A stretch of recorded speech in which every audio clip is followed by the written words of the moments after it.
Hi friends, ನಾನು ನಿಮ್ಮ Srinath.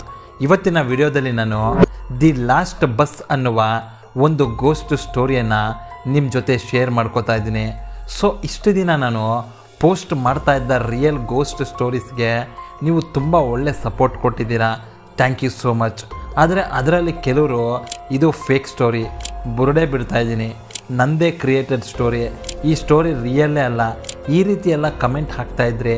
So ಅದನ್ನು ನೋಡಿ ಯಾಕೆ ನಾನು ನಂದೇ ಒಂದು ಗೋಸ್ಟ್ ಸ್ಟೋರಿನ ಬರೀಬಾರ್ದು ಅಂತ ಅನ್ನಿಸ್ತು. ಆಗ ನಾನು ಬರೆದ ಕಥೆನೇ ದಿ ಲಾಸ್ಟ್ ಬಸ್. ಅದನ್ನು ಇವತ್ತು ನಾನು ನಿಮ್ಮ ಜೊತೆ ಶೇರ್ ಮಾಡ್ಕೋತಾ ಇದ್ದೀನಿ. ಇಷ್ಟ ಆದರೆ ತಪ್ಪದೆ ಕಮೆಂಟ್ ಮೂಲಕ ನನಗೆ ತಿಳಿಸಿ. ಬನ್ನಿ ವಿಡಿಯೋ ನೋಡ್ಕೊಂಬರೋಣ.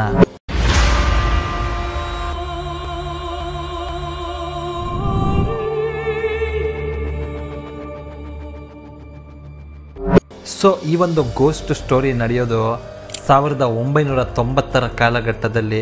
ಕರ್ನಾಟಕದ ಒಂದು ಗ್ರಾಮದಲ್ಲಿ ಗಂಡ ಹೆಂಡತಿ ಇರ್ತಾರೆ, ಆದರೆ ಅವ್ರಿಗೆ ಮಕ್ಕಳಿರೋದಿಲ್ಲ. ಅದಕ್ಕೋಸ್ಕರ ಅವರು ಸಿಟಿನಲ್ಲಿದ್ದ ಒಂದು ಅನಾಥಾಶ್ರಮದಿಂದ ಒಂದು ಮಗುವನ್ನು ದತ್ತು ಪಡ್ಕೋತಾರೆ. ಆ ಮಗುವಿಗೆ ಕಾರ್ತಿಕ್ ಅಂತ ಹೆಸರನ್ನು ಇಟ್ಟು ತುಂಬ ಪ್ರೀತಿಯಿಂದ ನೋಡ್ಕೋತಾರೆ. ಹೀಗೆ ಕಾರ್ತಿಕ್ ಬೆಳೆದು ದೊಡ್ಡವನಾಗಿ SSLC ಪಾಸಾಗಿ ಕಾಲೇಜ್ಗೆ ಹೋಗುವಷ್ಟು ದೊಡ್ಡ ಹುಡುಗ ಆಗ್ತಾನೆ. ಆದರೆ ಕಾರ್ತಿಕ್ ಓದಿದ್ದು ಅವರ ಗ್ರಾಮದಲ್ಲೇ ಇದ್ದ ಒಂದು ಗವರ್ನಮೆಂಟ್ ಶಾಲೆಯಲ್ಲಿ. ಈಗ ಕಾರ್ತಿಕ್ ಕಾಲೇಜ್ಗೆ ಹೋಗಬೇಕು ಅಂದರೆ ಪಟ್ಟಣಕ್ಕೆ ಹೋಗಬೇಕಾಗಿತ್ತು. ಅದು ಕಾರ್ತಿಕ್ ಇರೋ ಗ್ರಾಮದಿಂದ ಸುಮಾರು 10 ಕಿಲೋಮೀಟರ್ಗಳಷ್ಟು ದೂರ ಇತ್ತು.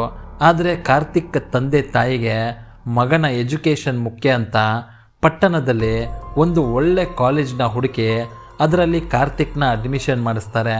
ಹೀಗೆ ಕಾರ್ತಿಕ್ ಕಾಲೇಜ್ಗೆ ಡೈಲಿ ಹೋಗೋದು ಬರೋದು ಮಾಡ್ತಾ ಇರ್ತಾನೆ. ಹೀಗೆ ಒಂದು 3-4 ತಿಂಗಳು ಕಳೆದೋಗುತ್ತೆ.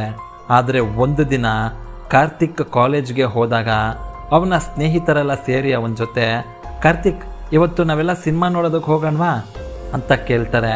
ಅದಕ್ಕೆ ಕಾರ್ತಿಕ್ ಗಾಬರಿಯಿಂದ ಸಿನಿಮಾಗ ಅಂತ ಹೇಳ್ತಾನೆ. ಯಾಕಂದರೆ ಕಾರ್ತಿಕ್ಗೆ ಸಿನಿಮಾಗೋಸ್ಕರ ಕಾಲೇಜ್ಗೆ ರಜಾ ಹಾಕೋದು ಇಷ್ಟ ಇರಲಿಲ್ಲ. ಈ ಕಡೆ ಫ್ರೆಂಡ್ಸ್ಗೂ ಕೂಡ ಬೇಜಾರು ಮಾಡೋದಕ್ಕೆ ಇಷ್ಟ ಇರಲಿಲ್ಲ. ಅದನ್ನು ತಿಳ್ಕೊಂಡ ಸ್ನೇಹಿತರು, ಆಯ್ತು ಬಿಡಪ್ಪ, ನಾವು ಕಾಲೇಜ್ಗೆ ಲೀವ್ ಹಾಕೋದೇನು ಬೇಡ, ಕಾಲೇಜ್ ಮುಗಿದ ಮೇಲೆ ಸಿನಿಮಾಗೆ ಹೋಗೋಣ ಅಂತ ಹೇಳ್ತಾರೆ.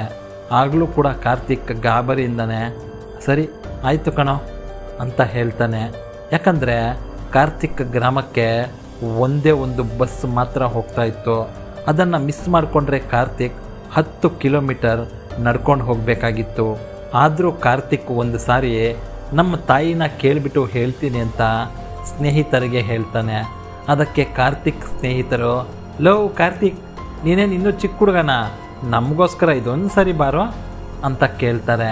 ಅದಕ್ಕೆ ಕಾರ್ತಿಕ್, ಸರಿ ಆಯಿತು ಕಣೋ, ಅಟ್ಲೀಸ್ಟ್ ಮಮ್ಮಿಗೆ ವಿಷಯ ತಿಳಿಸ್ತೀನಿ ಅಂತ ಹೇಳಿ ಅವನ ತಾಯಿಗೆ ಕಾಲ್ ಮಾಡಿ, ಮಮ್ಮಿ ಇವತ್ತು ನಾನು ಫ್ರೆಂಡ್ಸ್ ಜೊತೆ ಸಿನಿಮಾಗೆ ಹೋಗ್ತಾ ಇದ್ದೀನಿ, ಬರೋದಕ್ಕೆ ಸ್ವಲ್ಪ ಲೇಟ್ ಆಗುತ್ತೆ ಅಂತ ಹೇಳ್ತಾನೆ. ಅದನ್ನು ಕೇಳಿಸ್ಕೊಂಡ ಕಾರ್ತಿಕ್ ತಾಯಿ, ಬೇಡ ಕಣೋ, ನೀನು ಬರೋಷ್ಟರೊಳಗೆ ಲೇಟ್ ಆಗುತ್ತೆ, ಅಪ್ಪ ಬೇರೆ ಮನೇಲಿಲ್ಲ, ಊರಿಗೋಗಿದ್ದಾರೆ, ನೆಕ್ಸ್ಟ್ ಟೈಮ್ ಯಾವಾಗಾದರೂ ಹೋಗಿವಂತೆ, ಬಂದುಬಿಡು ಬೇಡ ಅಂತ ಹೇಳ್ತಾರೆ. ಅದಕ್ಕೆ ಕಾರ್ತಿಕ್, ಇಲ್ಲ ಮಮ್ಮಿ, ಫ್ರೆಂಡ್ಸ್ ಎಲ್ಲ ತುಂಬ ಫೋರ್ಸ್ ಮಾಡ್ತಾ ಇದ್ದಾರೆ, ಆದಷ್ಟು ಬೇಗ ಬಂದುಬಿಡ್ತೀನಿ ಓಕೆ ಅಂತ ಹೇಳ್ತಾನೆ. ಅದಕ್ಕೆ ಅವರ ತಾಯಿ, ಸರಿ ಆಯಿತು ಕಾರ್ತಿಕ್, ಹುಷಾರು, ಲಾಸ್ಟ್ ಬಸ್ ಹಿಡ್ಕೊಂಡು ಮನೆಗೆ ಬಂದ್ಬಿಡು ಅಂತ ಹೇಳ್ತಾಳೆ. ಅದಕ್ಕೆ ಕಾರ್ತಿಕ್, ಇಲ್ಲ ಮಮ್ಮಿ, ಮಿಸ್ ಮಾಡೋದಿಲ್ಲ, ಒಂದು ವೇಳೆ ಮಿಸ್ ಆದರೂ ನಾನು ನಡ್ಕೊಂಡಾದರೂ ಮನೆಗೆ ಬಂದುಬಿಡ್ತೀನಿ ಆಯಿತಾ ಅಂತ ಹೇಳ್ತಾನೆ.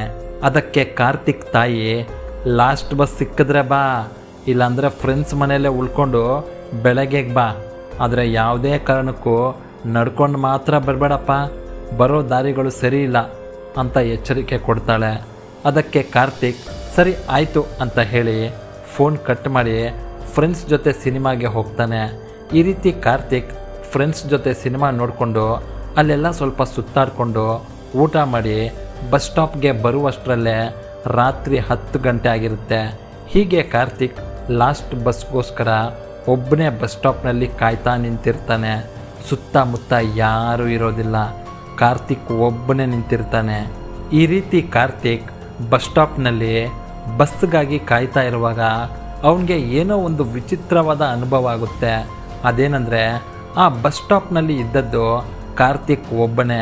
ಆದರೆ ಆ ಬಸ್ ಸ್ಟಾಪ್ ಹಿಂದೆ ಇದ್ದ ಮರಗಳ ಹತ್ರ ಯಾರೋ ಅವನನ್ನು ನೋಡ್ತಾ ನಿಂತ್ಕೊಂಡಿದ್ದಾರೆ ಅನ್ನೋ ರೀತಿ ಫೀಲಿಂಗ್ ಬರುತ್ತೆ. ಹೀಗೆ ಕಾರ್ತಿಕ್ ಸ್ವಲ್ಪ ಹೊತ್ತು ಹಾಗೆ ಭಯದಲ್ಲೇ ಅಲ್ಲೇ ನಿಂತ್ಕೊಂಡಿರ್ತಾನೆ. ಆದರೆ ಹೋಗ್ತಾ ಹೋಗ್ತಾ ಅವನ ಭಯ ಇನ್ನೂ ಜಾಸ್ತಿ ಆಗ್ತಾ ಹೋಗುತ್ತೆ. ಇದರಿಂದ ಕಾರ್ತಿಕ್ ಬಸ್ ಸ್ಟಾಪ್ನ ಬಿಟ್ಟು ಇನ್ನೂ ಸ್ವಲ್ಪ ದೂರ ಹೋಗಿ ನಿಂತ್ಕೊಳ್ಳೋಣ ಅಂತ ಹೇಳಿ ಬಸ್ ಸ್ಟಾಪ್ನಿಂದ ದೂರ ಹೋಗ್ತಾ ಇರ್ತಾನೆ. ಆಗ ಕಾರ್ತಿಕ್ ಕಿವಿಗೆ ಯಾರೋ ಅವನ ಹಿಂದೆನೇ ನಡ್ಕೊಂಡು ಬರ್ತಾ ಇರೋ ರೀತಿ ಹೆಜ್ಜೆ ಶಬ್ದಗಳು ಕೇಳಿಸುತ್ತೆ. ಆದರೆ ಕಾರ್ತಿಕ್ಕಿಗೆ ಗೊತ್ತಿತ್ತು ಅಲ್ಲಿ ಅವನನ್ನು ಬಿಟ್ಟರೆ ಬೇರೆ ಯಾರೂ ಇಲ್ಲ ಅಂತ. ಹೋಗ್ತಾ ಹೋಗ್ತಾ ಕಾರ್ತಿಕ್ ಭಯ ಇನ್ನೂ ಜಾಸ್ತಿ ಆಗ್ತಾ ಜೋರಾಗಿ ನಡ್ಕೊಂಡು ಹೋಗೋದಕ್ಕೆ ಸ್ಟಾರ್ಟ್ ಮಾಡ್ತಾನೆ. ಅದೇ ರೀತಿ ಆ ಶಬ್ದಗಳು ಕೂಡ ಅವನ ಹಿಂದೆನೇ ಜೋರಾಗಿ ಬರೋದಕ್ಕೆ ಸ್ಟಾರ್ಟ್ ಆಗುತ್ತೆ. ಈ ರೀತಿ ಕಾರ್ತಿಕ್ ನಡ್ಕೊಂಡು ಹೋಗ್ತಾ ಇರುವಾಗ ಹಿಂದೆಯಿಂದ ಯಾವುದೋ ಒಂದು ಬಸ್ಸು ಬರ್ತಾ ಇರೋ ರೀತಿ ಕಾರ್ತಿಕ್ಗೆ ಬೆಳಕು ಕಾಣಿಸುತ್ತೆ. ಅದನ್ನು ನೋಡಿದ ತಕ್ಷಣ ಕಾರ್ತಿಕ್ಗೆ ಹೋದ ಜೀವ ಮತ್ತೆ ವಾಪಸ್ ಬಂದಂತೆ ಆಗುತ್ತೆ. ಆ ಬಸ್ ಹತ್ರ ಬರ್ತಾ ಇದ್ದ ಹಾಗೆ ಕಾರ್ತಿಕ್ಗೆ ಆ ಬಸ್ ಬೇರೆ ಯಾವುದೂ ಅಲ್ಲ, ಅವನ ಗ್ರಾಮಕ್ಕೆ ಹೋಗೋ ಲಾಸ್ಟ್ ಬಸ್ ಅಂತ ಗೊತ್ತಾಗುತ್ತೆ. ತಕ್ಷಣ ಕಾರ್ತಿಕ್ ಬಸ್ಗೆ ಕೈ ಅಡ್ಡ ಇಡ್ತಾನೆ. ಆ ಬಸ್ ಕೂಡ ಕಾರ್ತಿಕ್ ಹತ್ರ ಬಂದು ನಿಂತ್ಕೊಳ್ಳುತ್ತೆ.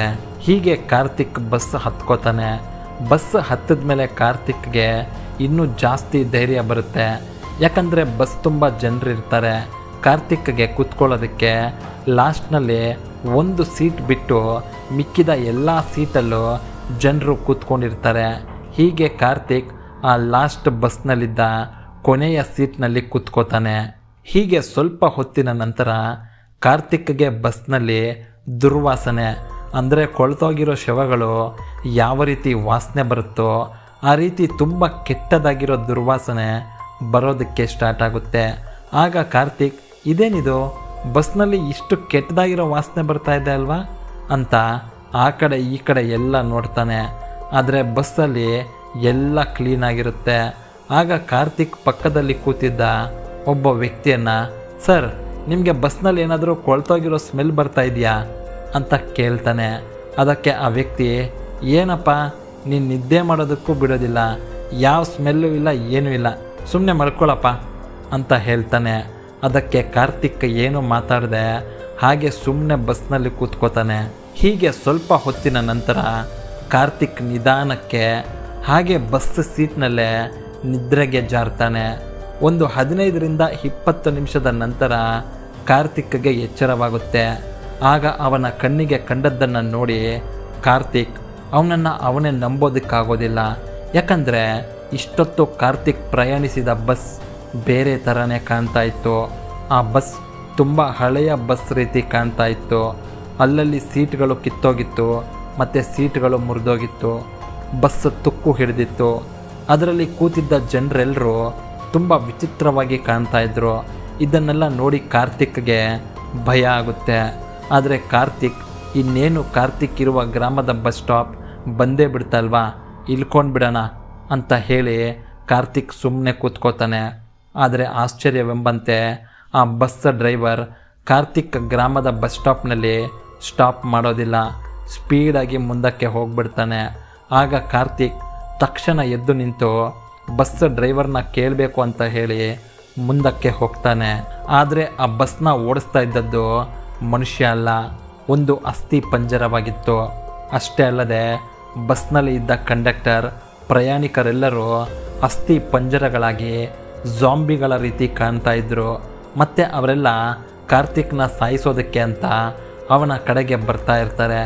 ಅದನ್ನು ನೋಡಿ ಕಾರ್ತಿಕ್ ಅಲ್ಲಿ ಏನು ನಡೀತಾ ಇದೆ, ಆ ಬಸ್ ಯಾವುದು, ಅವನು ಎಂಥ ಇಕ್ಕಟ್ಟಿನಲ್ಲಿ ಸಿಕ್ಕಾಕ್ಕೊಂಡಿದ್ದಾನೆ ಎಲ್ಲವನ್ನ ಯೋಚನೆ ಮಾಡಿ ಒಂದೇ ಸಮನೆ ಜೋರಾಗಿ ಕಿರ್ಚಿಬಿಡ್ತಾನೆ. ಆಗ ಇದ್ದಕ್ಕಿದ್ದ ಹಾಗೆ ಆ ಬಸ್ ಆಕ್ಸಿಡೆಂಟ್ ಆಗೋಗುತ್ತೆ. ಕಾರ್ತಿಕ್ ಕೂಡ ಪ್ರಜ್ಞೆ ತಪ್ತಾನೆ. ನಂತರ ಕಾರ್ತಿಕ್ ಕಣ್ಣು ಬಿಟ್ಟಿದ್ದು ಹಾಸ್ಪಿಟಲ್ನಲ್ಲಿ. ಕಾರ್ತಿಕ್ ಕಣ್ಣು ಬಿಟ್ಟಾಗ ಅವನ ಎದುರಿಗೆ ಅವನ ತಂದೆ, ತಾಯಿ ಮತ್ತು ಒಬ್ಬ ವ್ಯಕ್ತಿ ಇರ್ತಾನೆ.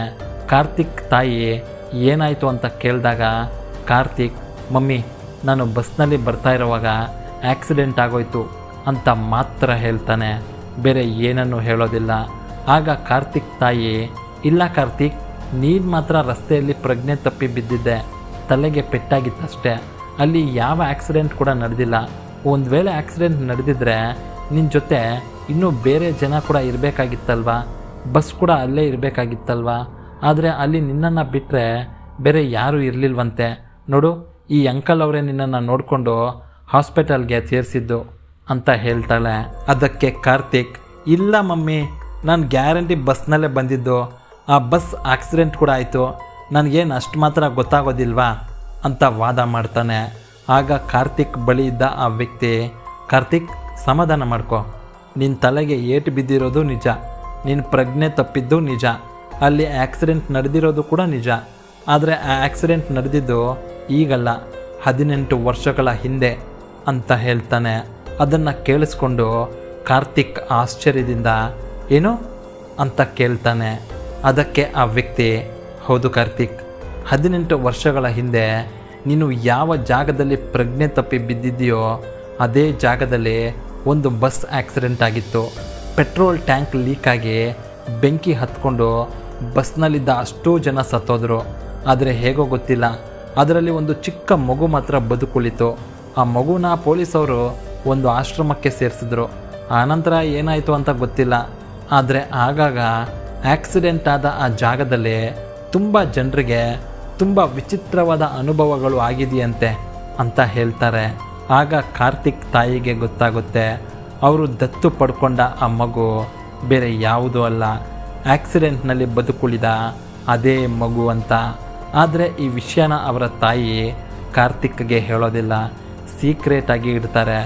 ನಂತರ ಕಾರ್ತಿಕ್ ಹಾಸ್ಪಿಟಲ್ನಿಂದ ಡಿಸ್ಚಾರ್ಜ್ ಆಗಿ ಮನೆಗೆ ಹೋಗ್ತಾನೆ. ಆವತ್ತು ರಾತ್ರಿ ಕಾರ್ತಿಕ್ ಮಲಗಿರುವಾಗ ಕನಸಿನಲ್ಲಿ ಅದೇ ಬಸ್ ಮತ್ತು ಆ ಬಸ್ನಲ್ಲಿದ್ದ ಅದೇ ಪ್ರಯಾಣಿಕರು, ಡ್ರೈವರ್, ಕಂಡಕ್ಟರ್ ಎಲ್ಲರೂ ಬಂದು, ನಾವೆಲ್ಲ ಅವತ್ತು ಸತ್ತೋದ್ವಿ, ನೀನು ಮಾತ್ರ ಹೇಗೆ ಬದುಕೊಂಡ್ಬಿಟ್ಟೆ, ನಿನ್ನನ್ನು ನಮ್ಮ ಜೊತೆ ಕರ್ಕೊಂಡು ಹೋಗೋವರೆಗೂ ನಾವು ನಿನ್ನನ್ನು ಬಿಡೋದಿಲ್ಲ ಅಂತ ಹೇಳ್ತಾರೆ. ಆಗ ಕಾರ್ತಿಕ್ ಬೆಚ್ಚಿ ಬಿದ್ದು ನಿದ್ದೆಯಿಂದ ಎದ್ದೋಳ್ತಾನೆ.